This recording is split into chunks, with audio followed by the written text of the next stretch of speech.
희생의 즐거움. 고린도후서 12장 15절. 일치된 관심. 하나님의 영이 하나님의 사랑을 우리 안에 부으실 때 우리 마음은 다른 사람을 향한 예수 그리스도의 관심과 일치하게 됩니다. 우리 사역이 하나님으로부터 나오지 않았다면 육적 동기에서 비롯되었다는 사실을 알아야 합니다. 주님을 사랑하는 마음으로 하지 않는 섬김이 얼마나 이기적인지 알아야 합니다. 하나님의 영이 하나님의 사랑을 우리 안에 부으실 때 그리스도와 동일한 관심을 가지게 됩니다. 이 일치된 관심에서 우리는 자신의 애착의 시험을 극복합니다. 희생의 즐거움이란 나의 친구를 위해 나의 목숨을 내려놓는 것입니다. 사람들로 하여금 주님을 믿게 하는 것이 그의 사역의 유일한 목적이 될 때 사도 바울은 자신의 방법, 자기 애착, 그리고 다른 사람들에 대한 자신의 생각을 내려놓을 수 있었습니다.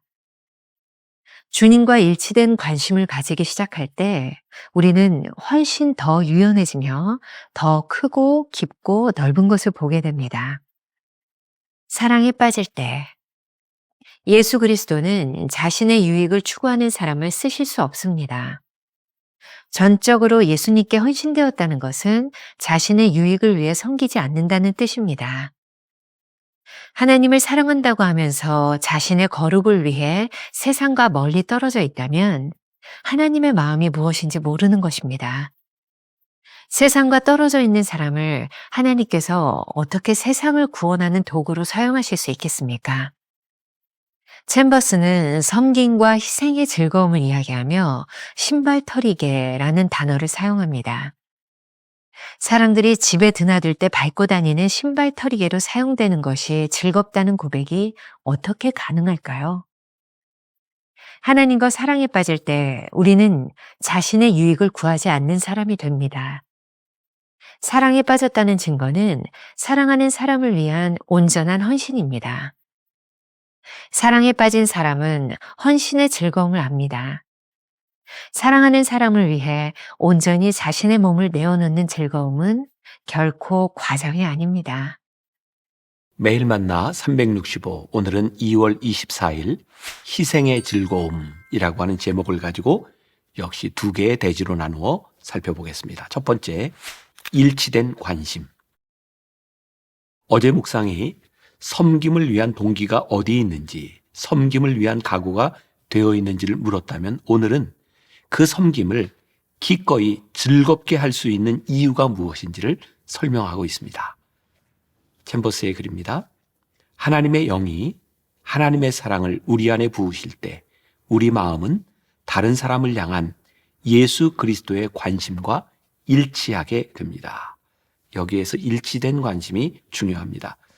계속되는 묵상을 통해 깨닫는 것이지만 챔버스는 우리의 사역이 어디에서 비롯된 것인지를 끊임없이 묻고 있습니다. 즉, 하나님으로부터 나오지 않은 것들은 육적 동기라는 것이죠. 그리고 주님을 사랑하는 마음으로 하지 않는 섬김이 얼마나 이기적인 것인지를 계속해서 이야기하고 있습니다. 이 모든 것을 한마디로 표현한다면 일치된 관심이 있느냐, 그 부분이겠죠. 하나님의 영이 하나님의 사랑을 우리 안에 부으실 때 그리스도와 동일한 관심을 가지게 됩니다. 이 동일한 관심에서 우리는 자신의 애착의 시험을 극복하게 됩니다. 챔버스의 글입니다. 희생의 즐거움이란 나의 친구 예수님을 위해 나의 목숨을 내려놓는 것입니다.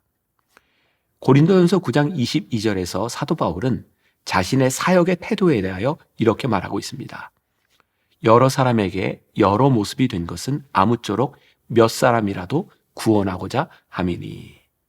오직 한 가지 목적, 즉 사람들로 하여금 주님을 믿게 하는 것이 그의 사역이 될 때 사도 바울은 자신의 방법, 자기 애착, 그리고 다른 사람들에 대한 자신의 생각을 내려놓을 수 있었던 것이죠. 자, 주님과 일치된 관심이 될 때 우리는 자기의 애착, 자기의 방법을 내려놓습니다. 오스왈드 챔버스의 전기 순종에 보면 1907년에 챔버스가 일본으로 가는 배 안에서 몇몇 청년들을 만나 했던 경험의 이야기가 나옵니다. 배 안에서 함께 대화를 나누게 된 7명의 예일 대학생들과의 만남이었습니다. 이들은 세상을 아주 즐겁게 사는 청년들이었음에도 불구하고 꾸준히 성경을 읽고 영적인 것에 마음이 열려 있었다고 합니다. 그러나 술과 담배를 하지 않는 챔버스는 영적인 대화 이후에 그들과 더 어울릴 수 없었다고 하죠. 그때의 경험을 그는 일기에서 이렇게 기록하고 있습니다. 나는 우리가 자신들의 상황 외에는 다른 삶의 상황을 다 이해할 수 없음을 확신한다. 따라서 하나님의 종이 되려면 바울처럼 각 사람에게 자신을 맞출 수 있는 인품이 필요하다. 그러면서 고린도전서 9장 19절을 인용하고 있습니다. 내가 모든 사람에게서 자유로우나 스스로 모든 사람에게 종이 된 것은 더 많은 사람을 얻고자 함이라. 우리가 늘 물어야 하는 질문입니다. 나의 마음의 열정과 주님을 위한 희생이 무엇을 목적으로 하고 있는지, 혹시라도 나 자신의 목적을 이루기 위한 것은 아닌지 생각해 보아야 합니다. 주님과 일치된 관심을 가지기 시작할 때 우리는 훨씬 더 유연해지고 훨씬 더 깊고 훨씬 더 넓은 것을 보게 될 것입니다. 우리가 기억해야 될 한 줄 노트. 자기 애착을 가진 사람을 하나님이 쓰실 수 없습니다. 두 번째, 사랑에 빠질 때. 어떻게 하면 주님이 쓰시는 사람이 될까요? 챔버스는 기꺼이 헌신의 즐거움을 아는 자를 하나님께서 사용하실 수 있다고 말합니다. 바울이 어디를 가든 예수 그리스도께서는 그의 삶을 마음껏 사용하실 수 있었습니다. 예수 그리스도는 자신의 유익을 추구하는 사람을 쓰실 수 없습니다. 전적으로 하나님께 헌신되었다는 것은 자신의 유익을 위해 섬기지 않는다는 뜻입니다. 하나님을 사랑한다고 하면서 자신의 거룩을 위해 세상과 멀리 떨어져 있는 사람이 있다면 그런 사람들은 하나님의 마음이 무엇인지를 모르고 있는 것입니다. 세상과 떨어져 있는 사람을 어떻게 하나님께서 세상을 구원하는 도구로 사용하실 수 있겠습니까? 이 말은 우리가 신앙생활을 하면서 세속화된다는 말이 아니라 이 세상에서 사명자가 될 각오가 되어 있느냐를 묻는 것이죠. 하나님과의 사랑에 빠질 때 우리는 자신의 유익을 구하지 않는 사람이 됩니다. 어제의 묵상에서도 그렇고 오늘도 챔버스는 신발 털이개, 도어매트라고 하는 말을 계속해서 사용하고 있습니다. 사람들이 집에 드나들 때 밟고 다니는 신발 털이개로 사용되는 것이 즐겁다는 고백이 어떻게 가능할까요? 사람들에게 짓밟혀도 분을 내지 않고 즐겁게 사용되는 비결은 무엇일까요? 오스왈드 챔버스의 책 창세기 강해에 보면 창세기 29장 20절에 나오는 야곱의 이야기를 통해 희생의 즐거움을 아주 잘 설명해 주고 있습니다. 본문 말씀이죠. 야곱이 라헬을 위하여 7년 동안 라반을 섬겼으나 그를 사랑하는 까닭에 7년을 며칠같이 여겼더라. 챔버스의 강해입니다. 야곱은 여러 면에서 사악하고 못된 사람이었다. 그러나 이렇게 못된 야곱에게 순결하고 맑은 기간이 찾아왔다. 하나님께서 당신의 삶에 이러한 기간을 주시면 잘 기억해두라. 창세기 29장 20절처럼 인간의 순수한 사랑에 대하여 그렇게 잘 묘사한 곳은 없을 것이다. 사랑을 하게 되면 그 대상을 위하여 아무리 수고와 희생을 많이 하더라도 그 수고와 희생이 전혀 의식되지 않는다. 만일 의무적으로 수고와 희생을 치르면 고통과 속상한 마음이 생긴다. 사랑의 속성은 받는 것이 아니라 아낌없이 주는 것이다. 사랑에 빠진 자에게 그가 사랑의 대상을 향하여 치른 대가를 생각해 보라고 하면 그는 그 말을 이해하지 못할 것이다.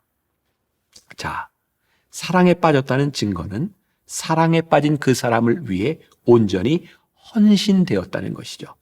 사랑에 빠진 사람은 헌신의 즐거움을 알고 있습니다. 사랑하는 사람을 위해 온전히 자신의 몸을 들이며 즐거워한다는 것은 결코 과장이 아닙니다.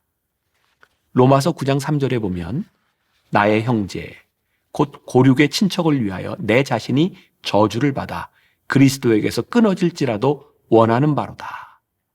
다소 과장되어 보이는 표현처럼 보일지 모르지만 이러한 사도 바울의 고백은 주님과의 사랑에 빠져서 주님이 기뻐하시는 일을 위해 기꺼이 헌신할 수 있다는 참된 고백이 분명합니다. 우리가 기억해야 될 한 줄 노트. 사랑에 빠졌다는 증거는 기꺼이 신발 털이개가 되어도 괜찮습니다. 라는 마음입니다. 오늘 우리가 하루 품고 살아낼 묵상 질문입니다. 우리는 하나님께서 기꺼이 쓰실 수 있는 유용한 도구인가요? 오늘 우리는 누구에게 기꺼이 신발 털이개가 되었나요? 기도하겠습니다. 하나님, 우리는 말로 섬긴다고 말하지만 사람에게서 상처를 받을 때가 참 많이 있습니다. 우리는 섬긴다고 하면서 많은 대가를 받기 때문인지도 모르겠습니다. 그런데 오늘 챔버스를 통해서 희생의 즐거움, 우리가 사랑하는 주님을 위하여 기꺼이 내가 신발 털이개가 되고 기꺼이 섬기는 사람이 될 수 있습니다. 라는 고백을 하게 됩니다. 주님 앞에 기꺼이 헌신하며 즐겁게 쓰임받는 하나님의 사람들이 되게 하여 주옵소서. 예수님의 이름으로 기도합니다. 아멘. 자기의 척을 가진 사람은 하나님이 쓰실 수 없습니다. 사랑에 빠졌다는 증거는 기꺼이 신발 털이개가 되어도 괜찮다는 마음입니다.